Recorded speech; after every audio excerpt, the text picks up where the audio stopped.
आयुष्य म्हणजे एक संधी जगण्याची, अनुभवण्याची आणि सर्वात महत्त्वाचं म्हणजे आनंद घेण्याची। पण आज आपण बघतोय की बहुतेक लोक आपला आनंद इतरांच्या अपेक्षा पूर्ण करण्यात शोधत आहेत। कोणी जवळच्या लोकांच्या अपेक्षा, कोणी समाजाच्या, तर कोणी सोशल मीडियावरच्या लोकांच्या।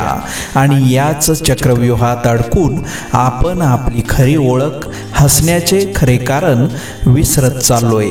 म्हणूनच वाटतं की जीवनातील आनंद आपापल्या पद्धतीने घेतला पाहिजे, कारण दुसऱ्यांच्या अपेक्षा पूर्ण करत करत जगताना वाघालाही सिंहासनावर बसण्याऐवजी सर्कशीत नाचावं लागतं। वाघ म्हणजे जंगलाचा राजा, त्याची दहशत, त्याचा स्वाभिमान हे सगळं गमावून तो मनुष्याच्या करमणुकीसाठी एका छोट्याशा पिंजऱ्यात बंदिस्त होतो आणि नाचतो केवळ खाण्याच्या बदल्यात। हेच आपल्या सोबतही घडतं। जेव्हा आपण फक्त लोकांचं समाधान करण्यात रमतो, तेव्हा आपलं अस्तित्व सुद्धा एका साच्यात अडकतं। म्हणूनच आनंद घ्या, पण तो तुमचाच असावा, तुमच्या मनापासून।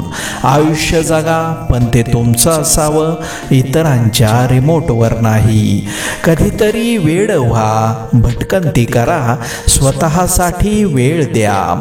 तुमचे छंद जगा, लोक काय म्हणतील हे सोडून द्या, कारण शेवटी आयुष्य एकदाच मिळतं, ते तरी दुसऱ्यांसाठी नका जगू।